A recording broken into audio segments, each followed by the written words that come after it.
क्षेत्र में बिजली की सप्लाई में आए दिन होने वाली कटौती और किसानों तथा जनता को होने वाली परेशानी को लेकर चुरहट यूथ कांग्रेस के द्वारा 10 जुलाई को मसाल यात्रा के साथ पटपरा डीसी का घेराव करेगी।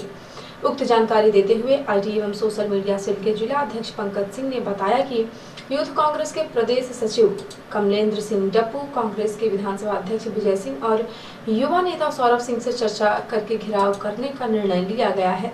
उन्होंने बताया कि पटपरा डीसी का मनमाना रवैया है और इससे किसान एवं आम जनता परेशान और त्रस्त है। क्षेत्र में हाहाकार मचा हुआ है। क्षेत्र की बिजली संबंधी मांगों को लेकर पटपरा डीसी का घेराव करेगी। यूथ कांग्रेस की मांग है कि विद्युत की अघोषित कटौती की जा रही है, बंद हो, 24 घंटे से औसतन 10 घंटे विद्युत मिले। पटपरा चौराहे में स्ट्रीट लाइट लगी है जो काफी दिन से बंद है, उसे ठीक कराई जाए या नए स्ट्रीट लाइट लगाई जाए। जले हुए ट्रांसफार्मर बदले जाएं, गिरे टूटे एवं टेढ़े विद्युत पोल तत्काल ठीक कराए जाएं। लो वोल्टेज की समस्या तत्काल हल हो और जहां विद्युतीकरण नहीं हुआ वहां विद्युतीकरण हो। मीटर रीडर की कमी है, क्षेत्र में उनकी भर्ती हो और मीटर रीडिंग के हिसाब से बिजली का बिल दिया जाए, मनमाना बिल वसूलना बंद हो। इन सभी मांगों को लेकर यूथ कांग्रेस चुरहट कोविड-19 की गाइडलाइन का पालन करते हुए मसाल यात्रा के साथ पटपरा डीसी का घेराव करेगी। 8 जुलाई को जिला पंचायत सीधी में सरस्वती स्व सहायता समूह सिहौलिया की आधा दर्जन से भी ज्यादा महिला सदस्यों ने जिला पंचायत पहुंचकर सीईओ जिला पंचायत को सरपंच सचिव ग्राम पंचायत क्षेत्र पर संचालित गौशाला में अनियमितता करने के गंभीर आरोप लगाए हैं। सीईओ जिला पंचायत को अपनी समस्या का आवेदन देने आई महिलाओं ने इसी दौरान एनटीवी इंडिया न्यूज को अपनी समस्या से अवगत कराया और कहा कि सरपंच और सचिव द्वारा की जा रही लापरवाही की वजह से गौशाला में 61 गायों की मौत हो गई है और 20 गायों को छोड़ दिया गया है। वर्तमान में 9 से 10 गाय गौशाला में है। इसके साथ ही स्व सहायता समूह की महिलाओं ने आरोप लगाया कि सरपंच सचिव द्वारा उन्हें उनका वेतन नहीं दिया जा रहा। हम सिहौलिया पंचायत की दीदी बोल रहा हूँ और स्व सहायता समूह लक्ष्मी समूह की संचालन कर रहा हूँ। उनमें से 1 रुपया 10 महीना ड्यूटी किए, 1 रुपया पैसा नहीं मिला। 61 गाय खत्म हो चुके हैं। टोटल कै गाय रही वहाँ? सब गाय रही। महिलाओं के साथ आए गांव के ही लोगों ने भी एनटीवी इंडिया न्यूज को मामले की जानकारी दी। जी, मामला ये है, मैं ग्राम पंचायत सिहौलिया का नागरिक भी हूँ और लगातार पंचायत के भ्रष्टाचार के खिलाफ में शिकायत भी करता रहा। 1 साल से गौशाला का संचालन वहाँ पे हो रहा है। 1 साल के बीच में लगभग 191 गायों का रजिस्ट्रेशन डॉक्टर के द्वारा किया गया है और 100 गाय लगभग थी, 100-110 गाय, लेकिन 91 गायों का रजिस्ट्रेशन रजिस्टर में है। वहाँ पे 61 गाय 61 गाय की मृत्यु हो चुकी है, जिसका कारण है समय से भूसा न पहुंचना, समय से दरिया न पहुंचना, जिससे ये कहाँ पाएँ जो काम करने वाली महिला समूह की कार्यकर्ता हैं, इन्हें नहीं मिल पाया है। गांव से जाके किसी तरह से घास भूसा व्यवस्था करके जितना हो सका ये काम किए और इनकी 10-10 महीने की सैलरी पगार जो भी इनकी शासकीय रेट से दर में तय होगी आज दिनांक तक इनको नहीं मिली है, जिसको लेकर लगातार ये 1 हफ्ते से शिकायत कर रही हैं, दर दर भटक रही हैं, लेकिन कोई सुनवाई नहीं है। ग्राम पंचायत सरपंच और सचिव के द्वारा इनके पेमेंट को रोका गया है। 10 महीने से इनको राशि नहीं मिली है। ये आदिवासी महिला स्व सहायता समूह की महिलाएँ हैं। जिस तरह से शिवराज सिंह सरकार महिला समूह के लिए अनेक योजनाएँ दे रही हैं, वहीं पर ग्राम पंचायत सरपंच सचिव इनका भुगतान नहीं कर रहे हैं। कहाँ शिकायत करते हैं? शिकायत इसकी कलेक्टर महोदय साहब को दिए हैं, अभी यहाँ जिला सीओ के पास आए हैं, अभी तक कोई सुनवाई नहीं हुई। मीडिया को अपनी समस्याओं से अवगत कराने के बाद समूह के महिला सदस्यों ने कहा है कि यदि हमारी समस्याओं का जल्द निराकरण नहीं किया गया तो हम आने वाले दिनों में अनशन करेंगे, जिसकी जवाबदारी जिला प्रशासन की होगी। 8 जुलाई को ये दीनानाथ तिवारी ने जिला प्रशासन को आवेदन पत्र देकर उन्हें न्याय में मिलने में हो रही देरी का हवाला देकर 15 जुलाई से सीधी शहर के भीमराव अंबेडकर की प्रतिमा के पास आमरण अनशन पर बैठने की सूचना दी है। आमरण अनशन पर बैठने जा रहे दीनानाथ तिवारी ने मीडिया को पूरे मामले की जानकारी देते हुए बताया कि उनके द्वारा शासन प्रशासन को लगातार कई आवेदन दिए कि उनके प्रकरण में उन्हें न्याय दिया जाए, फैसला किया जाए, लेकिन लगातार उसे टाला जा रहा है। इसके साथ ही उन्होंने कहा कि हमारे गांव में बन रही सड़क में भारी भ्रष्टाचार हुआ है, जिसकी शिकायत कई बार करने के बावजूद भी उस पर कोई कार्यवाही नहीं की जा रही है। इन्हीं सब मुद्दों को लेकर मैं 15 जुलाई से आमरण अनशन करूंगा, जिसकी जवाबदारी जिला प्रशासन की होगी। मामला ये है कि आज सरकार हो, चाहे कलेक्टर हो, चाहे प्रशासनिक अधिकारी हो, संविधान की हत्या कर रहे हैं। मैं सोचा कि संविधान निर्माता के सामने ही बैठ करके, उनके सामने बिना किसी छत्र छाया के मैं किसी के साथ नहीं आऊँगा और मैं पानी तक नहीं पीऊँगा और ना कहीं कोई छत्र छाया, न बिस्तर, न कुछ। जब तक मैं जिंदा रहूँगा तब तक मैं अनशन करूँगा, जब मरने के बाद ही मेरा अनशन खत्म होगा। मांग ये है कि कलेक्टर साहब जो हैं तो पिछले साल मार्च 2020 से निर्णय में फाइल में लगा दिए है, पेशी नहीं करते, है ना। और आदि बेचारे आते हैं, गरीब आते हैं चले जाते हैं, किसी का निराकरण नहीं हो रहा है। तो निराकरण राष्ट्रपति महोदय जी अभी बोले हैं कि समय पर न्याय न देना भी एक तरह का अन्याय है। आपका क्या मामला जिस वजह से आप ऐसा कर रहे हैं? सुनिए, मैं तो जनता के लिए लड़ रहा हूँ, मेरा भी मामला है। मैं भी एक दो शिकायत किया था जिला पंचायत से कि और कलेक्टर साहब से 7-8 बार मिल करके किया कि ग्राम पंचायत हिरान टोला एवं अन्य पंचायतों में भारी भ्रष्टाचार है। तो वहाँ कोई आज तक कोई जांच करने नहीं गया, जबकि वहाँ 40 लाख रुपए की एक रोड अभी बनवाई गई, जिसमें एक दिन केवल मात्र एक रात जेसीबी चली है, एक भी लेबर नहीं लगाए गए, पूरा पैसा पेमेंट हो गया।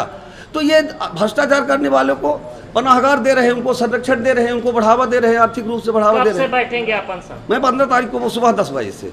आप जिला पंचायत में आए हैं, जिला पंचायत में क्या मामला आपका? जिला पंचायत में भी वही मामला है, चाहे मैं शिकायत जिला पंचायत में भी किया हूँ, मैं जनपद पंचायत में भी किया हूँ, SDM साहब के यहाँ किया हूँ, कलेक्टर साहब के यहाँ किया हूँ।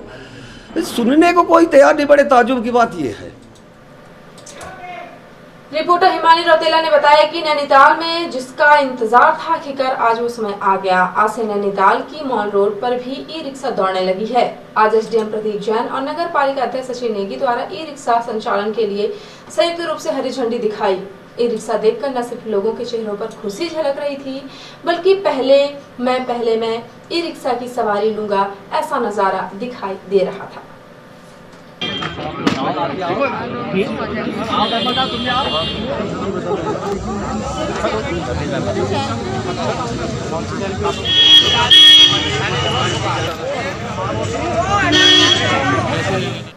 सरोवर नगरी नैनीताल में लंबे समय से ई रिक्शा की मांग थी। इससे पहले भी काशीपुर की एक कंपनी द्वारा नैनीताल में परीक्षण के लिए ई रिक्शा लाए गए थे, परंतु उनका सफल संचालन नहीं हुआ था।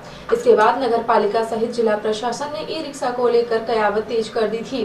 फिर कुमायूं आयुक्त ने भी इस मामले में संज्ञान लिया और ई रिक्शा की पैरवी की थी। जिलाधिकारी धीराज गारब्याल भी पहले ई रिक्शा की वकालत कर चुके हैं। सभी के संयुक्त प्रयासों की बदौलत आज नैनीताल में ई रिक्शा का संचालन शुरू हो गया है। फिलहाल शहर में 5 ई रिक्शा मॉल रोड में दौड़ेंगे। इससे मैन पावर को आराम मिलेगा, साथ ही मॉल रोड में लगने वाले जाम से भी निजात मिलेगी। SDM का कहना है भविष्य में ई रिक्शा की संख्या बढ़ाई जा सकती है। अगर ये 5 ई रिक्शा सफल रहे तो ई रिक्शा में एक साथ 5 से 6 लोग बैठ सकते हैं। एक जन का किराया 10 रुपए रखा गया है। ई रिक्शा के शुभारंभ पर नगर पालिका अध्यक्ष, SDM नगर पालिका, EO, वार्ड मेंबर के अलावा अन्य लोग भी उपस्थित रहे। मैं हिमानी रौतेला। आज से ई रिक्शा का प्रारंभ हो गया है। अभी हमारे साथ SDM सर है। सर, आज से ई रिक्शा का प्रारंभ हो गया, इसमें आप क्या कहना चाहेंगे सर? ये बहुत ही अच्छी पहल है। ई रिक्शा हम देखते हैं प्लेन्स में तो बहुत जगह पर रिक्शा ई रिक्शा में बदल चुके हैं। अब नैनीताल में भी हम देख रहे हैं कि हमने ई रिक्शा चालू कर दिए हैं। इससे 2 फ़ायदे हैं। पहली चीज़, जो रिक्शा चालक को मेहनत करनी पड़ती है वो साइकिल रिक्शा चलाने में, उसकी मेहनत कम हो जाएगी। आराम से बैटरी से ई रिक्शा चार्ज हो सकता है। हमने चार्जिंग स्टेशन यहाँ पे लगा दिया है, तो ई रिक्शा वहाँ पे अच्छे से चार्ज भी हो सकता है और हम उसे यहाँ पे चला पाएंगे। और दूसरी चीज़, जो समय लगता है यहाँ पे मल्लीताल से तल्लीताल जाने में और तल्लीताल से मल्लीताल जाने में, वो समय भी हम कम कर देंगे। तो आप जैसा देखेंगे, हमने 20 साइकिल रिक्शा अब हटा के 5 ई रिक्शा चालू कर दिए। तो 20 की जगह अब ये 5 हो गए हैं, समय कम लगेगा। जो 20 साइकिल रिक्शा की वजह से ट्रैफिक होता था, अब 20 की जगह 5 आ गए हैं, तो जो ट्रैफिक होता था मॉल रोड पे वो भी थोड़ा कम हो जाएगा। तो इससे अनेक फ़ायदे हैं। यात्रियों को भी सुविधा होगी, रिक्शा चालकों को भी सुविधा होगी। जैसे कि आप देखा कि SDM सर ने बताया कि ई रिक्शा से सभी यात्रियों को सुविधा प्रोवाइड होगी। Himani Rautela, NTV news. Reporter Himani Rautela ने बताया है कि नैनीताल की आम आदमी पार्टी नगर इकाई द्वारा आज पूर्व निर्धारित कार्यक्रम के तहत बिजली पानी के बिलों में हो रही बढ़ोतरी के विरोध में मंडल मुख्यालय नैनीताल में जोरदार विरोध प्रदर्शन आयोजित किया गया। आम आदमी पार्टी के प्रदेश व्यापी आंदोलन के तहत आज मंडल मुख्यालय नैनीताल में रामलीला मैदान मल्लीताल में बिजली पानी के दामों में हो रही बढ़ोतरी के विरोध जोरदार नारेबाजी और प्रदर्शन के माध्यम से प्रदेश की सत्तारूढ़ भारतीय जनता पार्टी सरकार के खिलाफ आंदोलन किया गया। जिंदाबाद।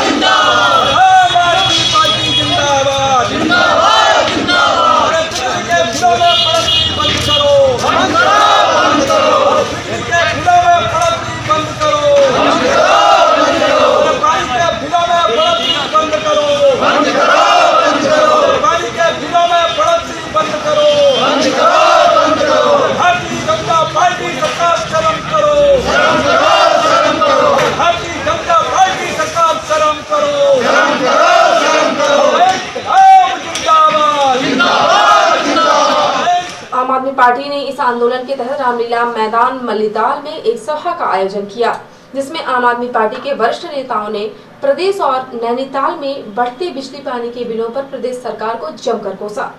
आम आदमी पार्टी के वक्ताओं ने उत्तराखंड राज्य गठन के बाद से आज तक इन दोनों राष्ट्रीय दलों भारतीय जनता पार्टी और कांग्रेस ने उत्तराखंड की जनता को ठगने का ही काम किया और आज वर्तमान समय में जब एक तरफ आम जनता कोविड काल से बुरी तरह से प्रभावित है, वहीं दूसरी ओर बिजली पानी के बिलों में हो रही बढ़ोतरी और महंगाई से जनता पूरी तरीके से हलाकान हो गई है।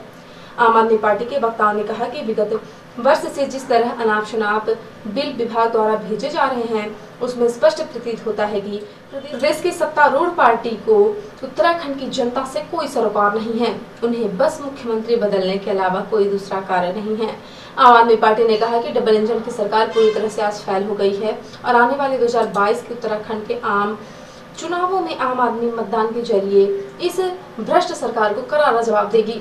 आम आदमी पार्टी ने इस प्रदर्शन के माध्यम से प्रदेश सरकार से इस ज्वलंत मुद्दे पर शीघ्र ही कार्यवाही करने की मांग की।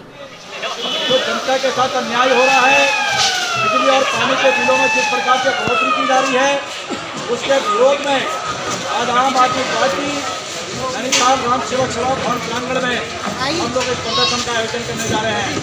जैसा कि आप सब लोगों को मालूम है कि नैनीताल की नगर की जनता पिछले 20 वर्ष से पानी के बिलों में हो रही बढ़ोतरी से, पानी के बिजली के बिलों में हो रही बढ़ोतरी से लगातार त्रस्त है। चाहे आम उपभोक्ता है, चाहे जिसका छोटे का परिवार भी है, उसके बाद भी कम से कम 8 से 15 हज़ार पानी के बिल जा रहे हैं। इन सब के विरोध में आम आदमी पार्टी लगातार 5-6 दिन से पूरे उत्तराखंड के अंदर बिजली और पानी के बिलों में जो बढ़ोतरी भारतीय जनता पार्टी की सरकार कर रही है, जिस प्रकार से महंगाई से लोगों ने ग्रस्त किया उत्तराखंड की जनता को, उसके विरोध में हम लोग पूरे उत्तराखंड के अंदर इस आंदोलन को कर रहे हैं। चाहे पिथौरागढ़ हो, चाहे उत्तरकाशी हो, बागेश्वर हो, चमोली हो, रुद्रप्रयाग हो, हरिद्वार हो, धमशी। कलेक्टर रविंद्र कुमार चौधरी ने सड़क दुर्घटना में मृतक के परिजन को 30,000 रुपए की आर्थिक सहायता राशि स्वीकृत की है। कलेक्टर श्री चौधरी ने बताया कि ग्राम कठुआ तहसील चितरंगी जिला सिंगरौली की पूनम गुप्ता की दिनांक 26/9/2020 को ग्राम कुबरी तहसील बहरी में सड़क दुर्घटना में मृत्यु हो जाने से निकटतम वारिस पिता मिश्री लाल गुप्ता को 15,000 रुपए की आर्थिक सहायता राशि स्वीकृत की है। और अब पेश प्रादेशिक हलचल। मध्य प्रदेश में पूरी फीस वसूलने पर अड़े स्कूल संचालक, सरकार ने निकाला आदेश, नहीं वसूल सकते। विरोध में 12 से ऑनलाइन पढ़ाई बंद करने का ऐलान। एमपी में फिर लौटा कोरोना कर्फ्यू। सतना के चित्रकूट में 2 दिन के लिए कड़ी पाबंदी। यहीं पर आरएसएस का चिंतन शिविर है।